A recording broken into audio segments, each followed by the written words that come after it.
آپ سے گزارش ہے ای طب چینل کو سبسکرائب کر لیں اور بیل آئیکن کے بٹن کو دبا دیں تاکہ ہماری ہر آنے والی ویڈیوز آپ تک پہنچ پائے۔ السلام علیکم، حکیم سید اسلم شاہ حاضر خدمت ہوں۔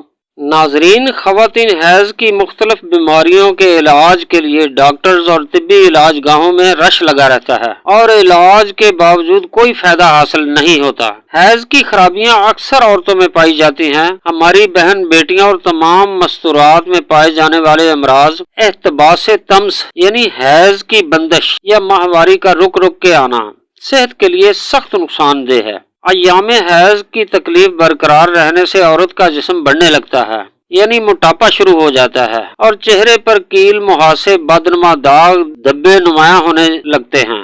بلڈ پریشر اور سر بوجھل رہتا ہے، ٹانگوں میں درد اور بھوک کی کمی ہو جاتی ہے۔ ناظرین، وہ خواتین جنہیں حیض کے دوران بے حد درد برداشت کرنی پڑتی ہے، روزانہ کیلشیم اور میگنیشیم کا باقاعدہ استعمال کرنا چاہیے۔ یہ وہ نیوٹرینٹ ہے جو پٹھوں کے لیے مسکن ہے، جس سے پیٹ کے نچلے حصے کے پٹھوں کو سکون ملتا ہے۔ روزانہ 1000 ملی گرام کیلشیم اور 500 ملی گرام میگنیشیم سپلیمنٹ کا استعمال یقینی بنانے سے حیض کے درد کو کم کیا جا سکتا ہے۔ ایام مخصوص کی تکلیف کے لیے بہت ضروری ہے کہ آپ اپنے آپ کو زیادہ گرم رکھیں۔ کشمش، چھہارا، تل، سفید مچھلی آپ کے لیے بہت مفید ہیں۔ ٹھنڈے پانی سے ان ایام میں غسل بھی نہ کریں۔ ٹھنڈی بوتلیں، آئس کریم اور تمام ٹھنڈے مشروبات سے مکمل پرہیز کریں۔ ناظرین، حیض کی رکاوٹ کو دور کرنے کے لیے ایک نہایت مجرب نسخہ پیش کر رہا ہوں۔ اس کے استعمال سے حیض کی بندش کھل جائے گی، آپ کی صحت بحال کرنے کے لیے بے حد مفید ہے۔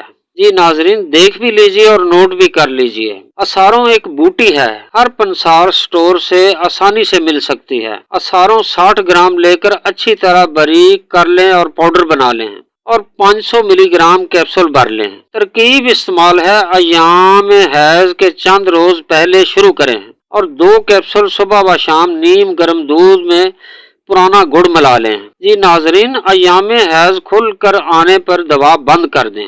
اجازت چاہوں گا، اللہ نگہبان۔